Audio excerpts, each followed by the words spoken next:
뾰로롱 안녕하십니까. 전북이 말이죠. 서울을 꺾고 2036년 하계올림픽 유치 후보지가 됐다는 속보가 들어왔네요. 자, 진실 추적자 사건 반장 시작합니다. 내일은 106주년 3.1절입니다. 올해가 광복 80주년이라 더 뜻깊을 것 같습니다만 현실은 그렇지 못하죠. 탄핵 찬성 그리고 반대 단체가 내일 서울 도심에서 각각 총력 집회를 예고하고 있습니다. 많이 어수선할 것 같은데요. 자, 서울 도심 그리고 여의도 일대는 극심한 교통정체가 예상된다니까 이걸 좀 감안하시고 이동하셨으면 좋겠습니다. 오늘 출연자 소개 올리죠. 백다희 아나운서, 박지훈 변호사, 박상희 한국열린사이버대 교수, 김은배 전 서울청 팀장 나오셨습니다. 안녕하세요. 안녕하세요. 와우, 자, 서울 삼성역에서 잡지 빅 이슈를 판매하시는 분이 아기 엄마 유모차를 저렇게 들어주셨어요. 정말 너무 선한 분들이에요 하신 신보란, 김예나 모녀님. 자, 나이 50 넘어서 하는 첫 결혼입니다. 우리 신서방하고 며칠 전 혼인신고도 마쳤어요. 저희 늦은 만큼 더 행복하게 살게요 하신 박선희님. 축하드립니다. 자, 자영업하는 우리 신랑 현종대 씨 코로나 때보다 힘들다고 하네요. 힘내라고 사랑한다고 전해주세요 하신 정은혜님. 자, 11살 나이차를 극복하고 1년 장거리 연애 끝에 오는 9월 결혼합니다. 많은 공통점을 가진 저희 피할 수 없는 운명적 만남이었어요 하신 조덕관, 조예진 커플님. 자, 그리고 이석호, 이성자 커플님, 천안의 서준님, 김용욱님 모두 사랑합니다. 자, 재미는 물론 의리로 함께하는 아싸사바 뉴스 750 대한민국과 전 세계 동포 가족 여러분의 시선을 모아서 출발합니다.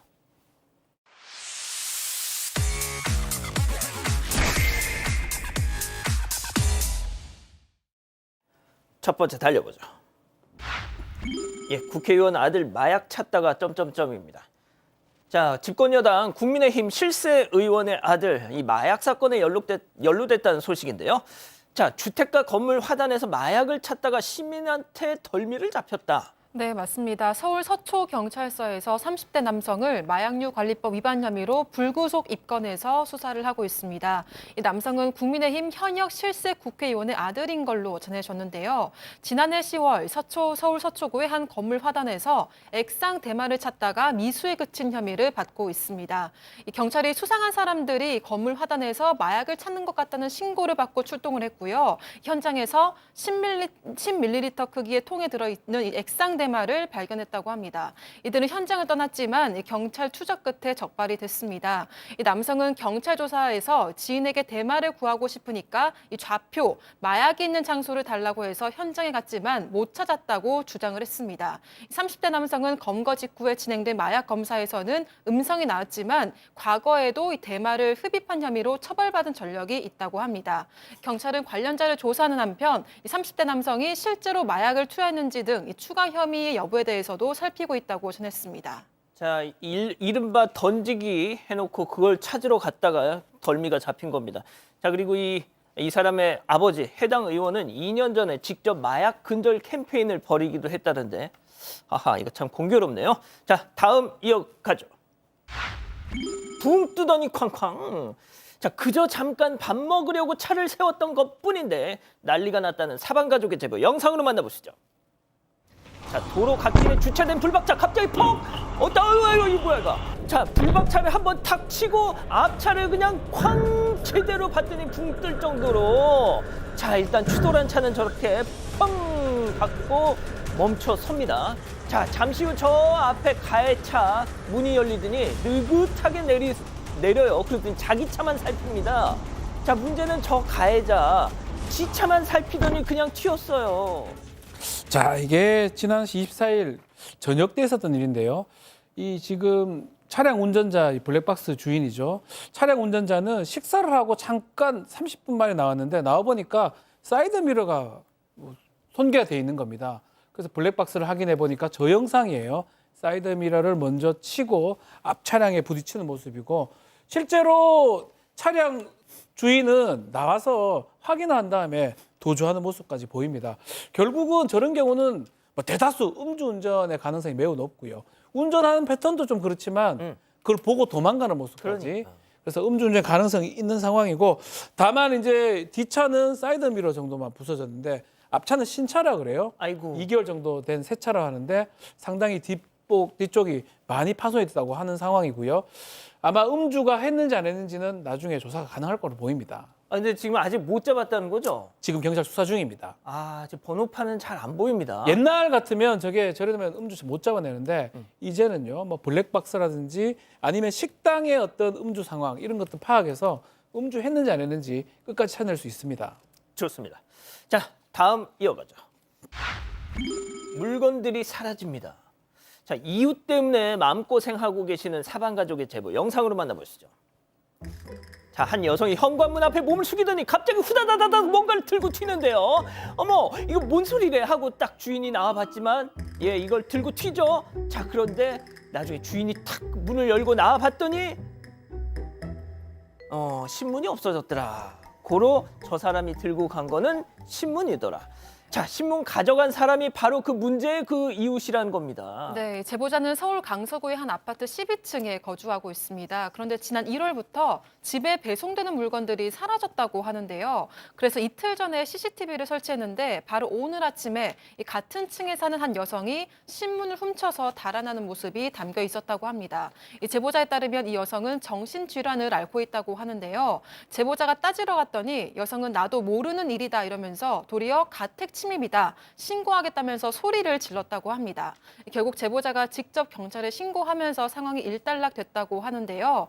그리고 제보자에 따르면 여성의 집 창문 아래쪽 하단에 갈기갈기 찢어진 신문이나 달걀 등이 버려져 있었다고 합니다. 또 몇 시간 뒤에는 배설물이 묻은 휴지, 또 생리대가 발견됐다고 하는데요. 아유. 제보자가 이걸 관리사무실에 알렸고 관리사무소 측에서 CCTV를 여성의 집 방향으로 돌렸는데 여성이 12층 창밖으로 물건을 투척하는 게 포착이 됐다고 합니다. 아이고, 세상에 오물이 묻은 휴지 같은 걸 저렇게 집 밖 화단에다 버리면 아유, 어쩜 좋아. 일단 제보자의 주장이긴 한데요. 여성의 부친이 이제 병원에 간 것 같아요. 그 이후로는 이 여성이 약을 거부하고 있는 상황이고 증상이 좀 더 심해졌다고 합니다. 또 부모가 뭐 입원 같은 걸 원하지 않기 때문에 강제 입원 좀 어려운 상황이고 지금 12층이지 않습니까? 예. 일전에는 자전거를 던져가지고 12층 밖으로 그것을 파손시킨 경험도 자전거를요? 있다고 합니다. 자, 문제는 이 제보자 집뿐만 아니라 그 주위에도 좀 불안에 떨고 있기 때문에 다만 이제 이게 강제 입원이 가능한지 근데 어떤 긴급 입원을 시키려면 부모가 동의한다든지 본인이 동의한다든지 아니면 다른 상황이 또 경찰적인 그런 것도 있어야 되기 때문에 지금 상황에서 단순히 입원은 조금 쉽지 않아 보입니다. 아유, 그럼 어떻게 해요, 그럼. 아유, 참. 예, 알겠습니다. 자, 다음 이어가죠. 식당에서 정전이 된다면. 자, 사방가족께서 제보해 주신 영상 만나보시죠. 자, 조용한 식당 안으로 한 여성이 입장합니다. 한쪽 테이블에 앉더니 바로 이어서 키오스크로 이것저것 막 주문을 하죠. 예, 주문이 하고 나서 나왔어. 자, 맥주 한 잔.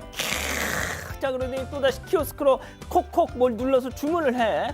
자, 잠시 후에 음식이 나오니까 본격적으로 냠냠 쩝쩝. 아, 막 그냥 손으로 집어서 먹고 국수 면치기 자, 아유 복스럽게 아주 드시네요. 자, 그러더니 막 휴대폰 보면서 입을 싹싹 좀 닦고 자, 그대로 멈춤. 바로 그때 정전이 되고 만 겁니다. 정전이 돼서 영상도 안 찍혔어요. 자, 여성의 남기고 간 테이블에는 빈 그릇과 남은 음식만 덩그러니. 근데 이게 어쩌라고? 자, 박 교수님 설명해 주시죠. 네, 지난 5일에 충남에서 있었던 일인데요. 지금 이제 보신 것처럼 저 여성이 쌀국수와 다른 메뉴 그리고 맥주 2병을 시켜서 이제 다 먹었어요. 그리고 추가 음식을 또 주문을 했는데 추가 음식이 나오는 사이에 저렇게 정전이 된 겁니다. 그래서 뒤에 음식은 잘 못 먹었어요. 나중에 계산하려고 그러니까 이 여성이 내가 다 못 먹었다. 불이 꺼지는 바람에 그렇게 얘기를 했어요. 그러니까 이제 식당 주인께서 그러면 나중에 추가 주문한 음식값은 빼드리겠다라고 얘기를 했어요. 그때는 이 여성이 아니요. 저는 그 전에 음식도 제대로 못 먹었기 때문에 다 낼 수가 없어요. 라고 얘기를 해서 아니 이건 우리가 잘못한 정전이 아니고 건물 자체의 정전이니까 이해를 해주셔야 됩니다. 그랬더니 건물 측의 피해 보상을 얘기하시고 그 후에 연락을 주세요. 그러고 이제 계산은 안 하고 연락처만 남기고 갔어요. 이 사장님께서 안 되겠다 싶어서 그래도 다 드신 원래 음식값 3만 원은 주십시오라고 얘기했더니 맥주 한 병이랑 쌀국수 다 못 먹었으니까 그럼 2만 1,500원만 드릴게요 라고 또 문자가 온 거예요. 그 사장님께서 아니요 다 드셨습니다.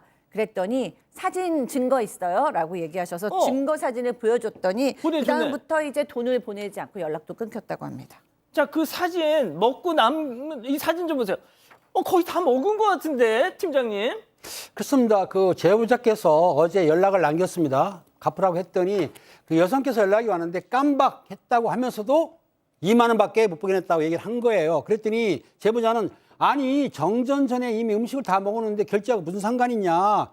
제대로 돈 금액을 이체하지 않으면 선처 없이 행동을 하겠다고 강하게 말했더니 여성 제보자가 말없이 3만 원을 입금을 했습니다. 3만 원 입금했는데 이 제보자 입장에서는 그래요. 다른 가게들도 정전했지만은 결제를 안 한 손님이 하나도 없었다고 하고 이런 분 때문에 피해보는 사장이 많기 때문에 이런 상황을 악용한다고 생각해서 제보했다고 하는데 자기가 먹은 음식값은 정확히 제대로 내야 되는 것인데 핑계를 대면 안 되는 것이죠.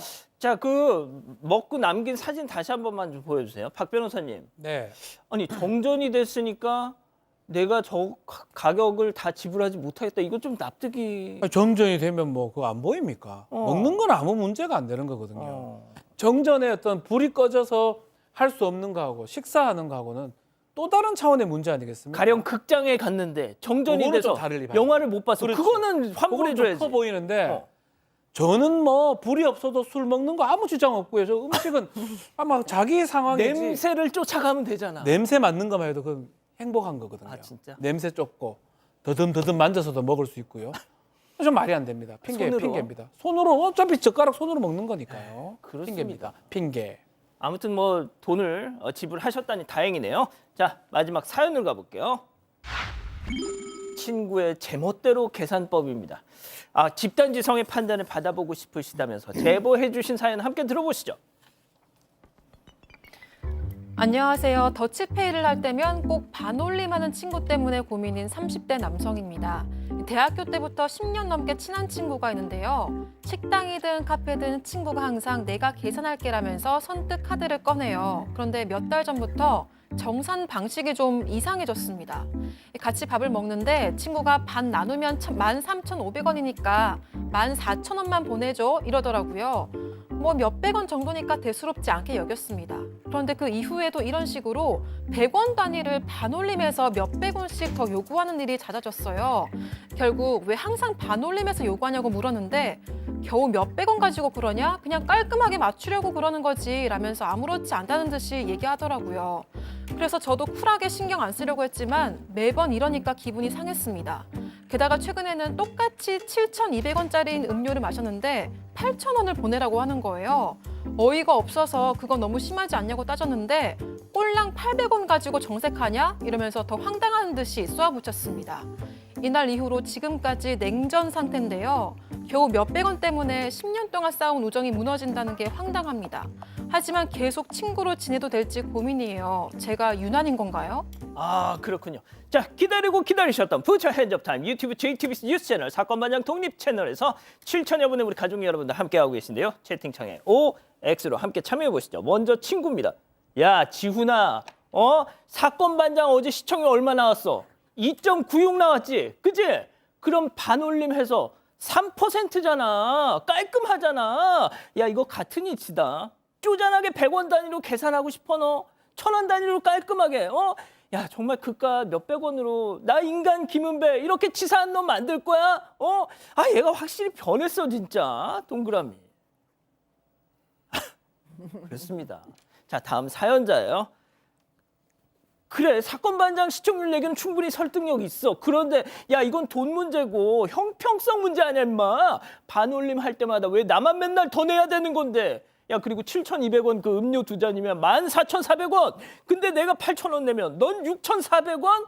이 은배 이거 순 날강도네 이거 X입니다. 팀장님 왜? 왜 이래 진짜. 진짜. 방송에 집중을 해주세요, 팀장님. 제 이름이 나와가지고 깜짝 놀랐어요. 진짜? 팀장님. 그렇습니다. 제가 그렇지는 않았습니다. 문제는 이겁니다. 옛날에는 7,300원 아니면 7,600원 그러면 4452이라고 그래가지고 7,200원 나오면 7,000원을 받고 7,600원 나오면 8,000원을 받았어요. 그런 사실이 있었는데 저걸 보게 되면은 두 가지예요. 하나는 7,200원 나오면 7,000원만 보내세요. 4452에서. 아니면 그것도 인정 안 해주면 반대로 이 제보자분이 자기가 카드로 계산하고 친구한테 7,200원 나오면 친구야 8,000원 보내라. 이렇게 하면은 그 친구가 어떤 생각일까? 이렇게 두 가지 방법을 써보시면 될 것 같습니다. 그렇군요. 자, 교수님. 네, 몇백 원이 문제가 아니라 도리어 그 오늘의 고민하시는 분을 좀 치사하고 쪼잔한 사람을 자꾸 만드는 것 같아요. 뭐 그거 왜 작은 거 가지고 그래? 뭐 이러면서 그런데다가 이 친구가 오늘 이 고민하신 분이 한 번 얘기를 정중하게 했어요. 그렇게 하지 않았으면 좋겠다라고 얘기했는데도 불구하고 계속되니까 사실 이제는 기분이 좀 나쁠 수밖에 없어요. 그래서 저는 이렇게 되면 계속 친구하기가 좀 어려울 수 있는데 그 전에 그렇다고 손절 한번 하시기 전에 팀장님이 얘기하신 방법이라든가 그냥 저 같으면 7,200원을 낼 것 같으면 딱 일단 7,200원을 보내고 13,500원 딱 보내고 딱 내가 먹은 것만 한번 보내보겠어요. 그럼 그쪽에서 반응이 어떨지 보시는 방법도 있습니다. 그렇군요. 박 변호사님, 네. 시청률은 반올림 해야 됩니다. 뭐 그건 뭐 올려야 되나요? 뭐 하여튼 일단 원래 같으면 본인한테 불리하게 해야 되죠. 자신이 좀 더 손해를 본 계산하는 입장에서 반대라고 했잖아요. 이익을 취하고 있는 모습이 지금 보이고 실제로는 뭐 요즘 거의 더치페이라고 하죠. 반반을 많이 합니다. 막 그런 어플도 있고 계산하러 갈 때 오늘도 제가 식당에 가봤는데 한 5명이서 계속 계산하는 모습을 진짜? 본 적이 있거든요. 젊은 친구들? 네, 젊은. 뭐 그게 나쁘다고 저는 아닌데 저희 문화랑은 좀 달라서 뭘 이렇게 계산을 많이 하나 싶은데 줄 서서 계산하는 모습. 정상적으로 하는 게 좋고요. 절대로 이게 나쁘다고 저는 이런 얘기를 한다 해가지고 이 친구 잘못되게 생각하는 건 잘못된 것 같고 지금 만약에 계속하는데 이렇게 행동한다 그러면 저는 관계에 대해서 한 번 더 고민을 해봐야 될 것 같습니다. 자, 백다희 아나운서. 네, 저는 이런 계산 방법을 처음 봐서 되게 사연을 읽고 당황을 했고요. 보통 100원 단위는 버리고 받는데 오히려 채워서 받는 게 정말 이해가 안 갔습니다. 저는 그냥 부딪히지 말고 조용히 좀 정리를 하는 게 어떨까라는 생각을 했고요. 가족분들 의견도 볼게요. 신수님, 반 올리네 보통은 버림하는데 라고 하셨습니다. 경미호님, 제보자가 먼저 계산해 버리세요 라고 하셨고요. 켈라님, 겨우 몇백 원으로 벌려고 하는 저 친구 그냥 손절하세요 라고 하셨습니다. 그렇군요. 자, 사반 제보 메일과 카톡 제보 채널에선 많은 사연 제보 기다리고 있습니다. 자, 반장픽 정리하고요. 첫 번째 사건 이어갑니다.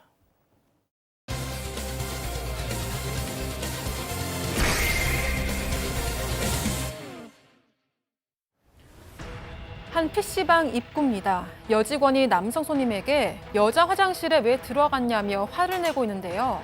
남성 손님은 머리를 극적이며 실수라고 합니다. 법원까지 간 이 사건, 남성 손님은 결국 유죄 판결을 받았습니다. 또 이 과정에서 충격적인 정체까지 드러났습니다. 사건의 전말을 짚어봅니다. 자, 이번 사건 뭐 좀 주목해 주십시오. 한 30대 이 PC방 사장님이 저희한테 제보를 주신 건데 9개월 전에 벌어진 사건입니다. 자, 저 여직원 여자 화장실 안에서 뭔가 쎄함을 느꼈다. 맞습니다. 여직원이 이제 여자 화장실에 가겠죠. 여자 화장실에 들어갔는데 20대 남성이 이 여자 화장실에 들어왔다는 것을 느꼈고 알게 됐다고 합니다. 여직원이 이제 이 용변을 보고 있는데 옆 칸에 누가 들어왔는데 아무런 소리가 안 들렸다고 해요. 수상하게 생각을 했는데 그뿐만 아니라 머리 위에 뭔가 느낌이 좀 왔는데 무서워서 남자 따라 나간다. 예, 쳐다보지 못했다 그러고요. 나중에 이제 이 남성 확인하려고 PC방 입구에서 기다리다 보니까 이렇게 나오는 모습이 보였다고 합니다. 남성을 추궁하려고 했던 건데 여직원이 이 손님 사진을 전송하면서 이 사장님 오게 되면 지인들 중에 여자분들 여자 화장실 좀 다른 데 쓰라고 해라. 왜냐하면 이게 좀 문제가 된다라고 문자를 보냈다고 합니다. 자, 분명 옆 칸 위에 누가 들어왔는데 그냥 아무런 미동도 없어. 어떤 소리도 안 들려. 자, 그런데 이 머리 위에서 뭔가 좀 쎄함이 느껴져서 올려다보고는 싶은데 너무 무서워서 그냥 그대로 멈춰라 하셨었다는 거죠. 자, 그런데 이 여직원분 여자 화장실에서 나온 남성 손님 딱 보자마자 당신 왜 거기서 나와? 따져 물었습니다. 자, 당시 상황 사장님 얘기로 직접 들어보시죠.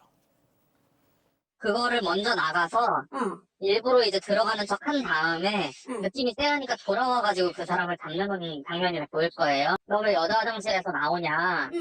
그랬더니 실수로 잘못 들어갔다 이런 식으로 잡아 뗐다는 내용이에요. 잘못 들어갔다라고 이제 그렇게 하는 건데 그 타이밍이 너무 애매하잖아요. 아, 진짜 딱 보세요. 이러면서, 그냥 실수로 머리 클쩍클쩍. 네, 그 여직원이 어쨌든 경찰에 신고를 했어요. 그래서 경찰이 왔는데 이 남자의 휴대전화 검사를 했지만 뭐 영상이나 사진은 나오질 않았습니다. 그런데 이 여직원 다음 날 출근을 했는데 얼마나 무섭겠어요. 한번 이런 일을 맞아. 겪으니까. 그래서 화장실도 못 가고 이제 근무를 했어요. 그래서 사장님한테 도저히 내가 여기 다닐 수가 없다. 제가 그만두겠다라고 얘기를 했습니다.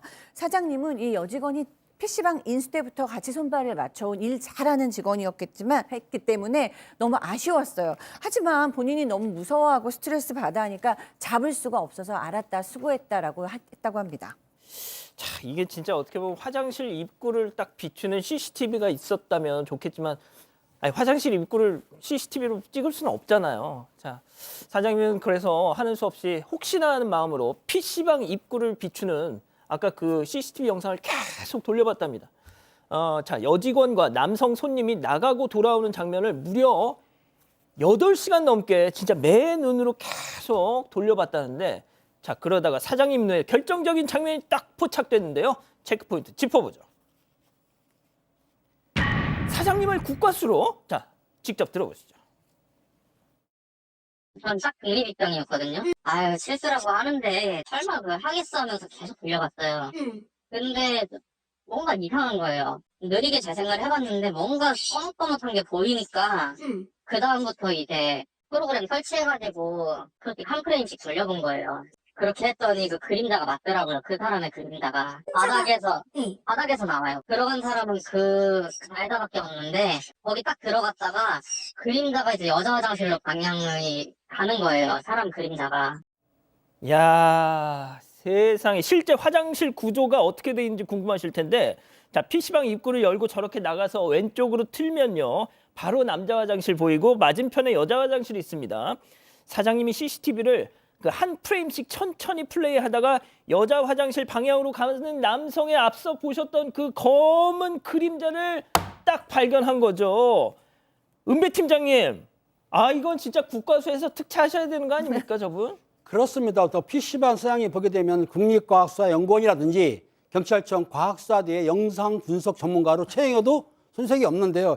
사장님은 사실은 영상 쪽 관련을 쭉 했기 때문에 영상을 분석할 수 있는 자질이 있었던 거예요. 그래서 그 한 프레임 아시죠? 프레임을 이렇게 재생해 봤더니 CCTV 영상에서 여자 화장실 입구에서 남성이 멈추듯이 하다가 다시 남자 화장실로 갔어요. 남자 화장실에 들어가서 잠시 기다렸다가 그 이후에 여자 화장실로 침입하는 사람을 본 게 아닙니다. 아까 보시다시피 저 그림자, 저걸 사실 보기가 힘들거든요. 근데 이분은 저 순간 찰나에 지나가는 그림자를 딱 보고 저 남성이 기다렸다가 여자 화장실로 들어갔구나를 체크를 했던 거예요. 상당히 예민한 분입니다. 그러니까 저걸 보고 사장님은 욕이 나왔어요. X. 그러면서 아마 사장님 추측하기는 뭐라고 했냐면 여자 화장실에서 문을 잠그는 탈칵 소리가 나니까 그 이후에 바로 뒤따라가서 여자 화장실 또 들어간 거 아니냐 그렇게 생각하고 있는데 저 사장님이 생각한 대로 여자 화장실 문이 탈칵 나니까 저 남성이 바로 뒤따라서 여자 화장실을 갔기 때문에 실제적으로 이 사장님 이건 경찰청에서 특별 채용도 가능할 거라고 보입니다. 자, 이 과거에 이 사장님이 영상 쪽 관련된 일을 하셨대요. 그래서 프레임 1프레임, 그러니까 1초를 24등분한 그 진짜 이 찰나의 시간을 하나 봐가지고 검은 그림자가 남자 쪽 화장실에 대기하고 있다가 옆쪽으로 넘어가는 모습을 딱 포착을 하신 거죠. 자, 그리고 또 수상한 장면이 있었다. 네, 남성은 14분 동안 총 3차례 화장실을 갔습니다. 사건 당일 12시 39분 그리고 47분, 53분에 갔는데요. 먼저 첫 번째 이 39분에는 남자 화장실을 간 걸로 보이는데 화장실을 쓰고 나서 20초 정도 뒤에 나왔습니다. 그리고 두 번째는 한 여성이 여자 화장실로 간 뒤에 30초 정도 지나고 나서 남성 손님이 PC방 밖으로 나와서 남자 화장실로 간 걸로 보이는데요. 그런데 5초 만에 다시 돌아왔고요. 했고요. 그리고 여직원을 따라간 세 번째 때는 여직원이 여자 화장실을 가려고 나가는데 10초 간격으로 뒤따라왔고 여자 화장실에 들어갔습니다. 사장은 손님의 이런 행동을 볼 때 짧은 시간에 화장실을 자주 간 것 자체가 수상하고 또 여자 화장실에 실수로 들어갔다는 주장이 거짓이라고 판단했다고 합니다. 자, 14분간 세 차례나 저렇게 화장실에 들락날락한 저 남성. 무슨 비뇨기과적인 질환이 있지 않는 한 저렇게 자주 들락날락할 수가 없는데, 자, 여직원은 보복이 두려워서 저 남성에 대한 고소를 못했대요. 그래서 사장님이 대신 고발을 하셨어. 자, 그 판결 결과 7개월 만에 나왔다고요? 네, 사장은 이제 CCTV와 저 증거 자료를 이제 만들어서 제출하면서 고발을 했어요. 근데 20대 남성 변호인을 무려 3명이나 선임을 했습니다. 그래서 재판을 진행을 했어요. 뭐 변호인이 많든지 말든지 1심 재판부는 피고인인 남성이 여직원의 용변을 보는 것을 훔쳐보거나 또는 이를 몰래 촬영하기 위해서 불특정 다수가 이용하는 여자 화장실에 따라 들어갔다면서 징역 8월에 집행유예 3년을 선고했습니다. 야, 근데 뭘 하는 사람이길래 변호사를 3명씩이나? 야, 거기다가 유죄 판결 받기가 쉽지 않았을 건데 그 플레임 이런 것들이 재판부를 설득시켰던 걸로 보입니다. 판결문을 받아봤다고 합니다, 사장님이. 예. 판결문을 받아봤을 때 꼼꼼하게 읽어봤는데 깜짝 놀랐다고 합니다. 왜요? 이 남성의 전력이 판결문에 드러났다는 거예요. 설마? 예, 성범죄 전력이 있었습니다. 소년범일 때 성범죄로 2회에 걸쳐 소년 보호처분 받은 전력이 있다고 하고요. 그래서 집행유예 선고가 지금 된 것 같은데 또 10년간 이런 청소년, 아동 관련 기관 이제 취업이 안 됩니다. 이런 건 다행이긴 하지만 전과가 있으면 좀 더 강한 처벌이 돼야 되지 않았을까 이런 얘기도 합니다. 다만 지금 미성년자 PC방 출입 많이 하잖아요.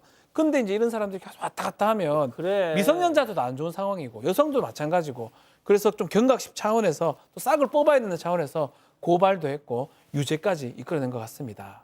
아, 근데 진짜 이 PC방 사장님 정말 대단하신 분이네요, 진짜. 아, 자, 첫 번째 사건 이렇게 정리하고요. 두 번째 이어갑니다.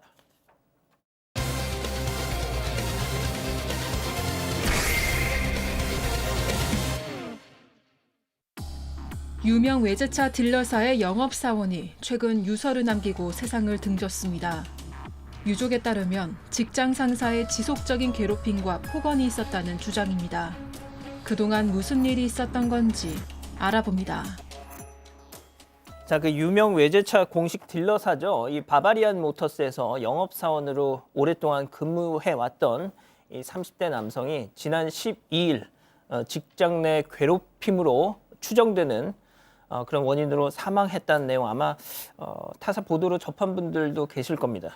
저희도 이분이 그렇게 돌아가시고 난 직후에 제보를 받았는데 저희가 이 고인의 아버님과 또 가까스로 연락이 닿아서 그동안 이 고인이 겪은 일들 또 보도 이후의 진행 상황들 자세히 좀 들어봤습니다.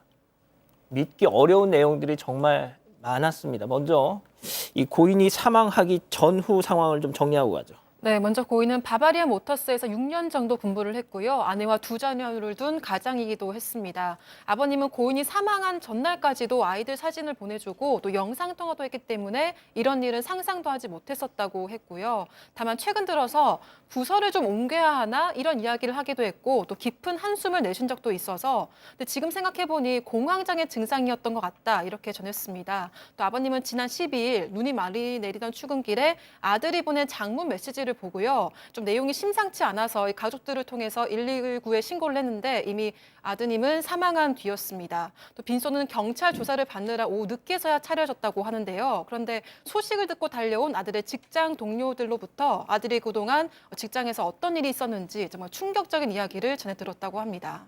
빈소가 마련됐고 직장 동료들이 조문을 위해서 왔는데 그 동료들한테서 내 아들이 왜 그런 정말 허망한 선택을 했는지 다 들으셨다는 겁니다. 자, 경황 없이 장례식을 치르고 있던 그중에 이런 얘기를 전하더라는 거죠. 체크포인트 짚어보죠. 인간도 아니야. 아버님 얘기 직접 들어보시죠. 장례 절차에 들어갔는데 직원들이 와가지고 자꾸 뭐 유언 남긴 거 없느냐, 아버님 이거 그냥 넘어가면 안 됩니다. 그 같은 지점에 근무하는 직원들이 얘기를 해서 이게 뭐지라는 생각을 가졌어요. 뭐 지점장이 죽인 겁니다. 뭐 책임입니다. 뭐 그 밑에 팀장 더 나쁜 놈입니다. 뭐 그 친구도 문상을 왔었어요. 와가지고 우리 며느리를 붙잡고 그 회사에 미수금이 좀 있다. 그거에 대해서 얘기를 좀 하고 싶다. 상황당한 지 몇 시간 지나지도 않고 지금 정신 못 차리는 그 미망인한테 와가지고 회사에서 받을 돈이 있다. 이제 자기 부서의 그 부서 직원이 사망을 했는데 그 얘기를 든 직원들이 굉장히 붕괴를 하더라고요. 진짜 인간도 아니다. 자, 들으셨죠? 뭐 일단 이거는 직장 동료들의 얘기입니다. 아들을 죽게 한 사람이 그 대리점의 지점장이다. 자, 그런데 그 지점장이 조문을 와서, 빈소에 와서 그 며느리, 그러니까 고인의 아내분에게 미수금 얘기를 꺼냈다. 네, 미수금 얘기도 이제 꺼냈고요. 그 전에 이 직장 동료들이 이 범인이 지점장과 팀장이다라는 얘기를 또 먼저 했어요. 그래서 아버님께서 경찰 조사가 끝난 이후에 그게 도대체 무슨 말일까라면서 이제 고인이 된 아들의 휴대폰을 봤습니다. 근데 그 고인이 된 아들의 휴대폰을 마치 나중에 이 아버님이나 유족이 확인할 거라는 걸 안 것처럼 여러 명의 직장 동료들이 범인은 지점장과 팀장입니다. 그냥 넘어가면 안 됩니다. 이런 막 문자들이 와 있는 거예요. 그래서 이제 아버님께서 자세히 봐야겠다 그러고 아들의 휴대전화를 봤는데 거기에 정말 놀랄만한 내용들이 있었습니다.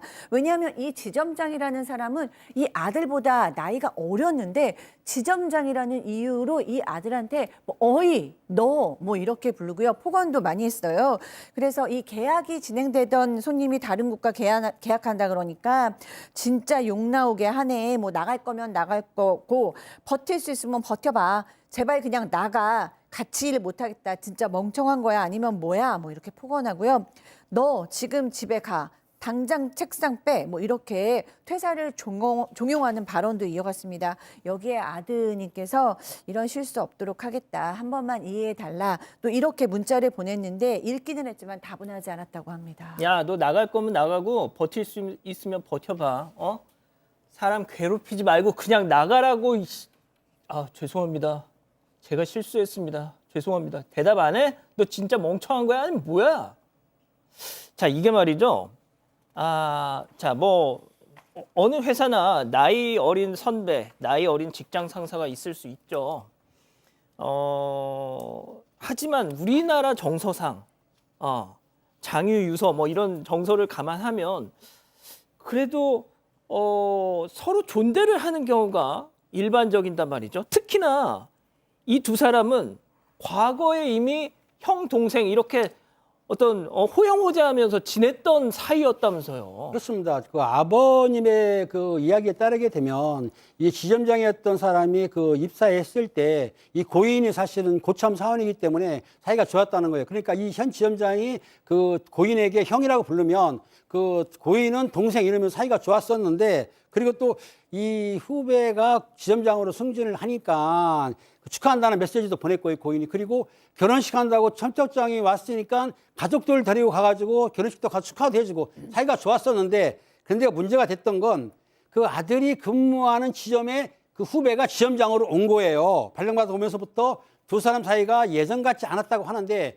그 왔던 지점장이 그 나이도 많은 그 선배한테 호칭을 어이, 뭐 야, 너 이런 식으로 반발도 했고 또 폭언도 했기 때문에 이 선배 입장에서 볼 때는 자기가 비록 지점장이 하지만은 이렇게 말 함부로 하고 반발하는 것에 대해서 엄청 스트레스를 느꼈을 것 같습니다.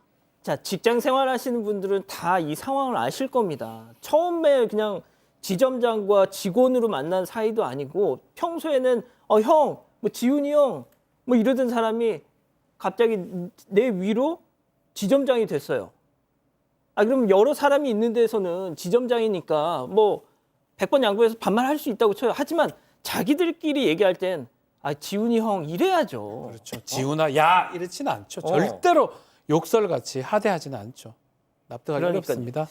자, 백다희 아나운서 그런데 말이죠. 심지어 이 지점장이 돼서 완전히 또 돌변을 했다는 거죠. 네. 남들보다 야, 너 일찍 출근해. 그리고 또 밑에 또 팀장을 시켜서 무슨 인증샷 확인까지 받았다고요? 네, 맞습니다. 아들의 직장 동료들이 괴롭힘의 주범으로 꼽은 또 다른 사람은 바로 팀장이었습니다. 이 팀장은 아들보다 나이가 어렸는데 이 지점장과는 다르게 존칭은 썼다고 하는데요. 그런데 아들은 이들에게 남들보다도 일찍 출근해서 인증샷까지 찍는 거를 강요를 당했습니다. 좀 늦게 보고하면요. 팀장이란 사람이 과장님, 지금 벌 받고 있는 건데 똑바로 해야죠. 지점장님도 늦은 거라고 똑같이 생각하실걸요. 제발 욕 안 먹게 시키는 건 지켜요. 이렇게 말했다고 합니다. 아버님은 주위 사람들 얘기를 들으면 지점장과 팀장은 입사 때부터 술 친구로 아주 친했고 팀장이 더하면 더했지 덜하지는 않았다고 한다. 이렇게 전했습니다.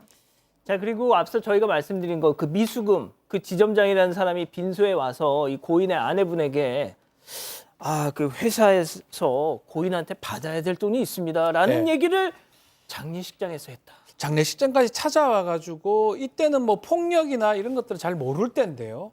미수금 얘기를 했다고 해요. 아마 이 고인의 아버지 입장에서는 야, 뭐 상중에 어째 이런 얘기를 할 수 있냐라고 분개를 했다고 하고요. 다만 이게 미수금이 뭐냐 아마 아버지가 좀 알아봤던 것 같은데 이 미수금이 회사에서 뭐 자동차를 판매를 하게 되면 판매 수당을 줍니다. 예컨대 1,300만 원 주면 그 판매 수당을 이 직원, 그러니까 아들 입장에서는 그 돈만큼 할인해주고 대신 자기가 주는 걸로 지금 했던 것 같아요. 그만큼 수당을 할인해주고 그래서 이 안 준 금액 자체가 결국 회사에 줄 금액이 1,300만 원 정도 됐다고 해요. 이 아들 입장에서는 상당히 포상도 많이 받고 많이 팔았다고 하는데 차를 팔 때마다 이렇게 할인해주고 미수금 이게 문제가 되니까 미수금 계속 쌓여갔다고 호소를 하고 있는 상황입니다. 자, 외제차 갖고 계신 분들 아실 겁니다. 그 딜러사마다 다 이 할인 폭이 되게 다르잖아요. 또 그게 또 경쟁이 되지 않습니까? 그러니까 할인 몫을 이 딜러 본인에게 부담케 해서 개인의 부채를 만들고 실적이 안 좋으면 또 폭언과 뭐 이런 걸 가했다는 겁니다. 자, 그런데 아버님을 더 충격에 빠뜨린 건 아들만 피해자가 아니었다는 거죠. 장례식장에 온 직장 동료들이 입을 모아서 나도 그 사람한테 당했다 얘기를 했다는 겁니다. 그리고 자료도 보내왔다는 겁니다. 자, 이 폭언을 직접 들었다는 또 다른 직원의 제보 내용 함께 들어보시죠. 왜 폭탄을 터뜨리냐고. 문제 없다며 임마 네가. 근데 지금 와서 어? 장난하냐고 지금. 야 똑바로 보고 얘기해 임마. 지시기 싫으면 미친다 이거 진짜. 죄송해서 될 게 아니라 죄송하다고 끝나냐? 어떻게 할 거냐 우리가. 야, 뭐 저렇게까지 합니까 저거? 네, 요즘 회사에서 무슨 조폭도 아니고 저런 식으로 얘기를 하나요? 좀 정말 충격인데요. 이 여러 직원들이 와서 아버님한테 얘기를 하는데 어떤 동료는 저는 저기 있다가는 죽을 것 같아서 결국 회사를 그만뒀습니다. 라고 얘기하는 직원도 있었고요. 몰래 아버님께 녹취나 폭행 영상을 주고 가는 직원도 있었고 또 어떤 한 명은 이제 이 팀에는 저만 남았다 그러면서 한참 울다가 가기도 했다라는 거예요. 그래서 아버님께서 이 동료들한테 아니 회사가 이거 여기만 있는 것도 아닌데 왜 그랬냐라고 물어보니까 그 동료가 하는 말이 뭐라고 했냐면 아버님 저희가 용기가 부족한 것도 사실이지만 1년 정도 이렇게 당하고 있다 보니까 의지 자체가 없어지더라고요 라고 말했다고 합니다. 충분히 그럴 수가 있죠. 네, 관련 보도가 나간 이후에 이 회사에서는 지점장과 팀장을 대기 발령냈다라고 밝혔지만 유족은 해고를 원한다라고 회사에 경고를 했고요. 형사 고발도 할 계획이라고 합니다. 자, 그 영상 다시 한 번만 좀 보여주세요. 예, 영상을 좀 보면서 얘기하죠. 예, 보여주시죠. 자, 박 변호사님, 예. 사무실에서 그 저런 다이어리 날카로운 부분으로 일단 머리를 탁 칩니다. 저거는 폭행이죠. 저 치는 게 보면 모서리 부분으로 치는 모습이거든요. 뭐 모서리 아니라도 그것도 문제지만 그럼요. 모서리로 치면서 가격을 하고 모욕감을 주는 모습으로 지금 보이고 결국은 지금 저희가 입장을 한번 물어봤습니다. 뭐 회사를 통해서 입장을 밝히겠다라고 얘기를 하고 있는데 이 지점장과 연락이 네네, 닿았군요. 연락을 했습니다. 잘못된 부분이 있으면 자기는 고치겠다. 그 부정은 하지 않겠다. 다만 이게 언론에 조금 달리 나간 부분이 있다고 본인은 얘기합니다. 그 부분 안타깝게 생각하고 두 고인하고 알게 지낸 건 맞지만 무조건 다 친한 거 아니지 않느냐 이렇게 변명도 하고 있는 상황입니다. 일단은 대기 발령 조치 받은 후에 몇몇 직원들한테 이런 얘기를 했다고 유족에 따르면 5주 안에 최고의 변호사를 동원해서 다들 복직 할 테니까 너희들 조심해라 이런 얘기도 했다라고 합니다. 다만 이제 여러 가지 증거들이 있으니까요. 좀 법적 조치 아닌 법적 상황 지켜보기로 해야 될 것 같습니다. 이 고인이 사망 전에 남긴 뭐 유서 같은 글이 있습니다. 제가 잠깐 소개를 해드릴게요. 내가 너 이름 석자 쓰고 죽는다. 그런 문장이 있었습니다. 자, 두 번째 사건 정리하고요. 별별 상담소 이어갑니다.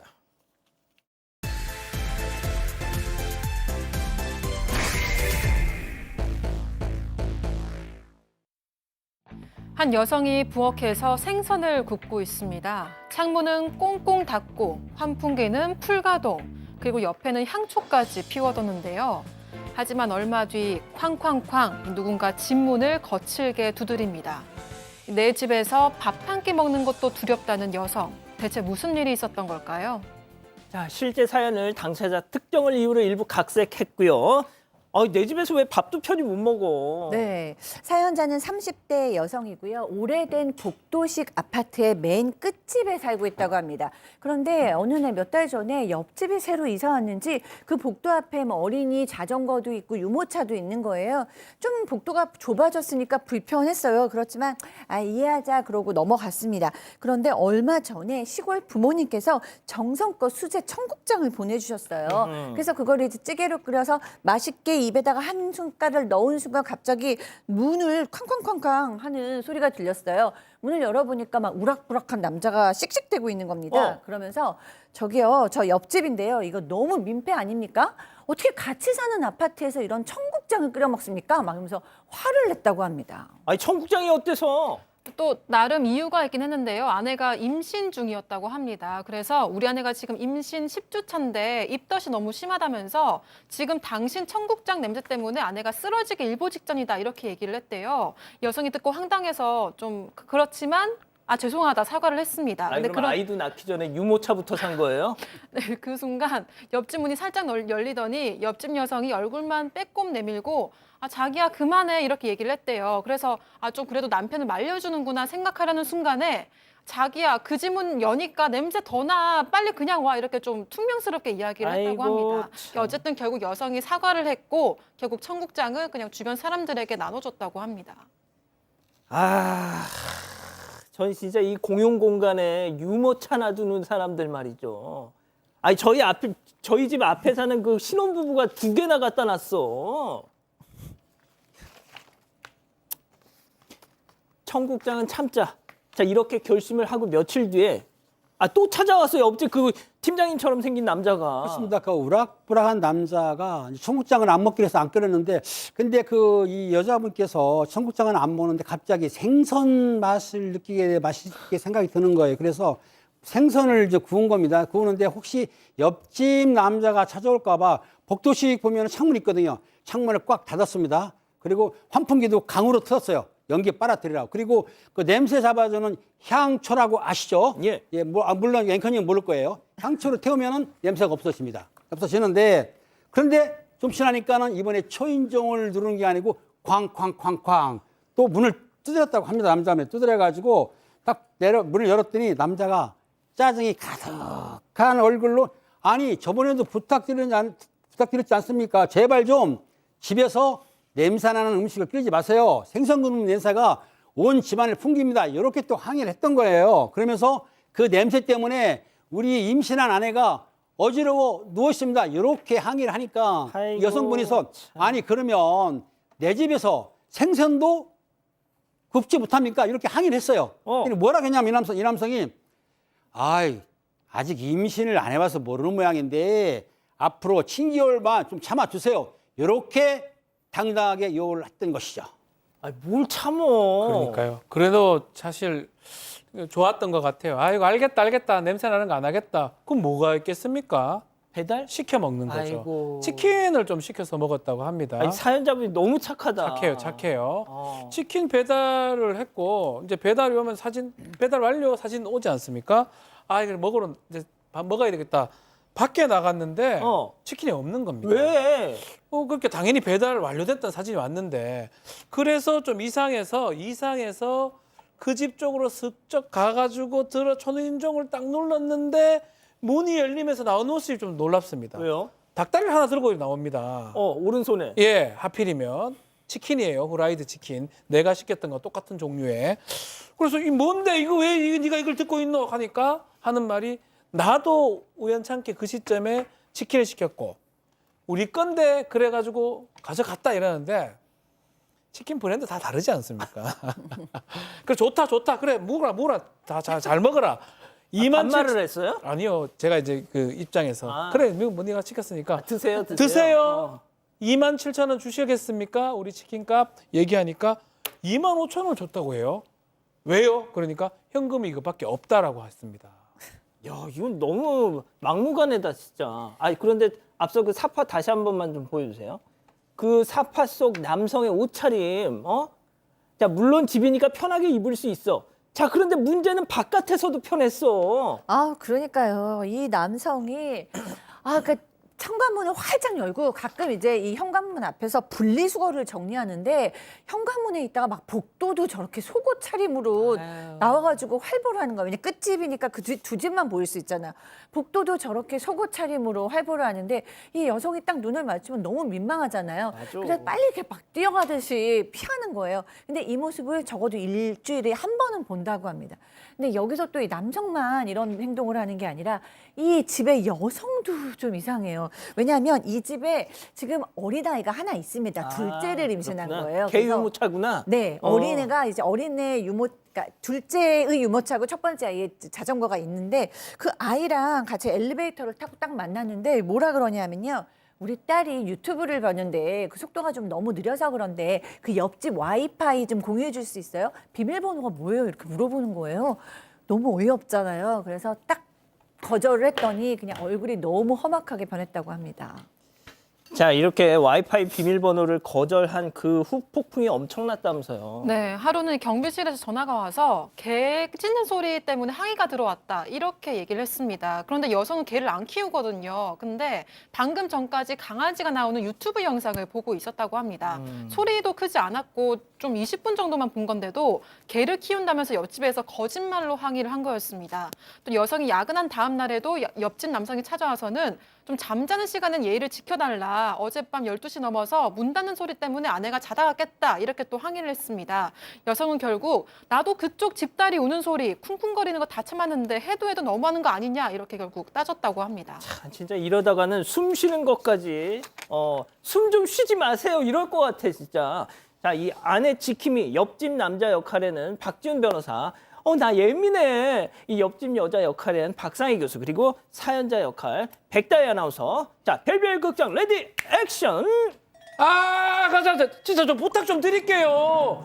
아파트에서 그 냄새나는 음식은 no. 민폐. 청국장까지 참았는데요. 근데 생선 라면도 못하게 하고 저 한 달 넘게 지금 요리도 못하고 있거든요. 참. 아니 천년 만년도 아니고 딱 7개월. 7개월. 그것도 못 참아요? 아니 음식뿐만이 아니잖아요. 유튜브도 보지 말라고 야근도 하지 말라고 하잖아요. 지금. 아이고 그 집 와이파이가 빵빵하잖아요. 유튜브는 진짜 잘 보이겠다.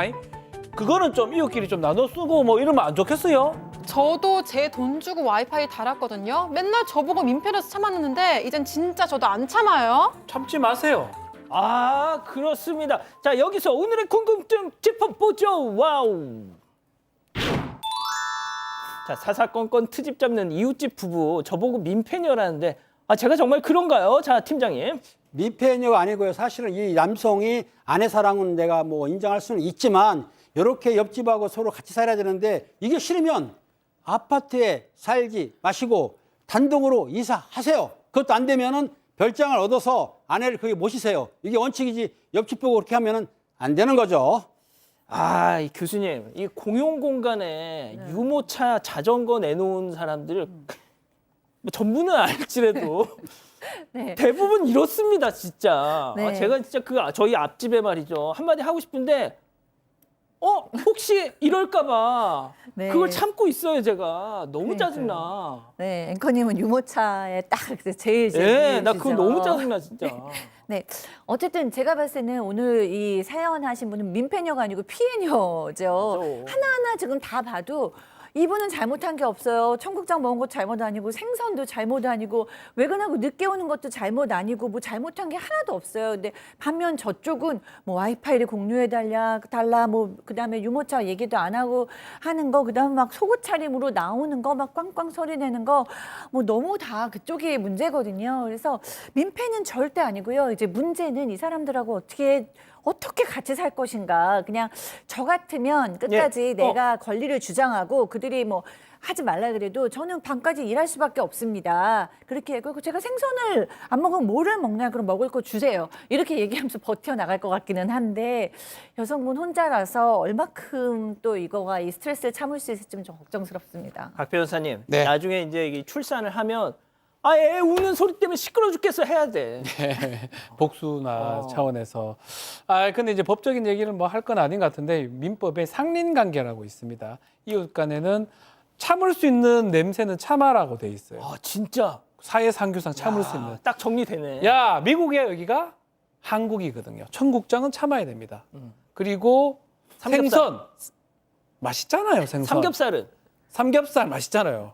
한국에서는 이 정도 허용 범위거든요. 우리가 먹는 거 아니겠습니까?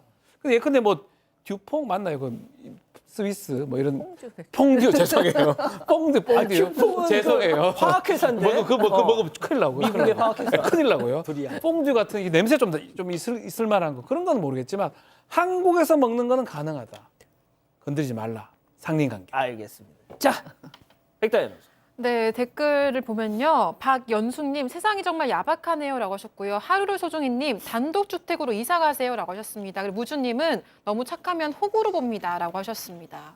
자, 퐁듀. 자, 별별 상담소 이렇게 정리하고요. 글로벌 픽 이어갑니다.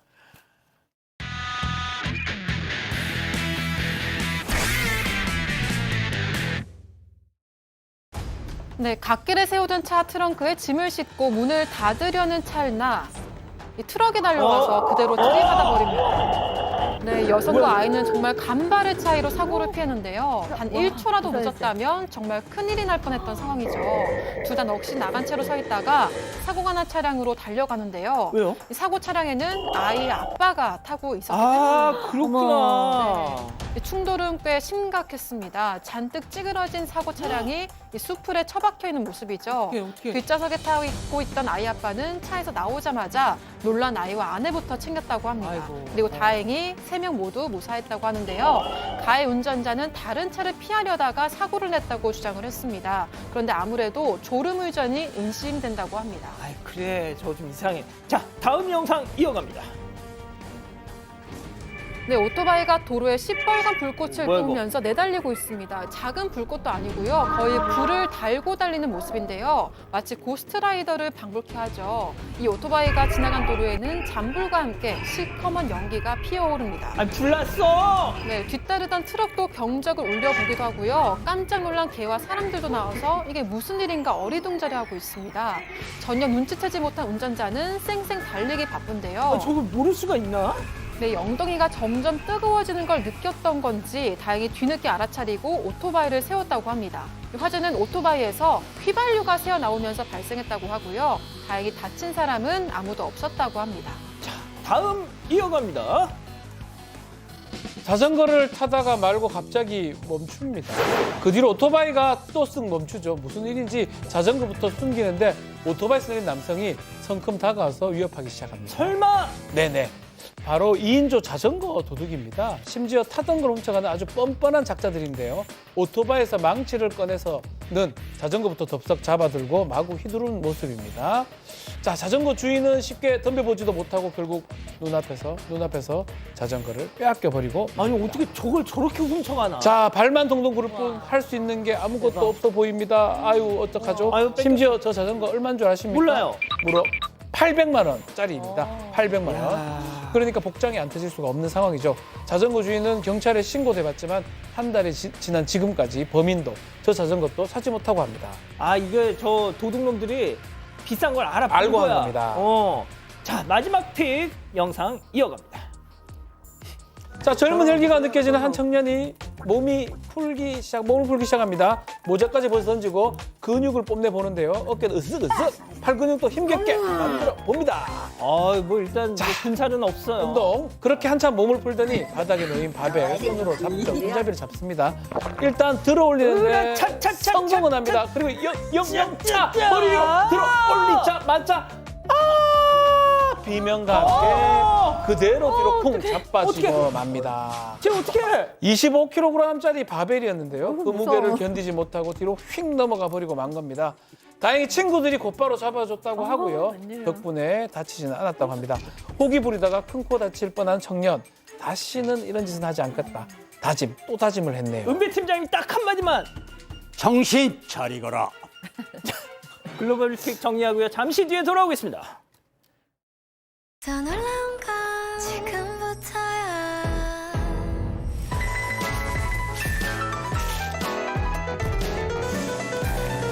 다른 걸 먹기엔 내가 아깝잖아.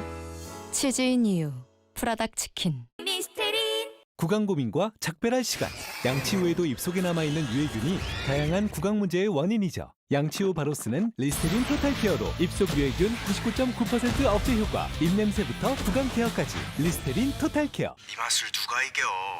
상하이버거 맛 좀 보여줘. 쌀가루로 더 바삭해진 상하이버거에 매콤 크리미한 투움바 소스까지. 이 맛을 누가 이겨? 맥스파이시 상하이 투움바. 화이트 펄? 처음 봐요. 예쁜데? 여기까지? 선이 살아난 것 같아. 마데카 프라임 화이트 펄. 하나로 다 돼요. 예, 사랑하는 사건반장 가족 여러분 따뜻한 주말 연휴 보내시고요. 저희는 대체 공휴일 하루 쉬고 다음 주 화요일 사반 750 저녁 7시 50분에 다시 옵니다. 안녕히 계십시오.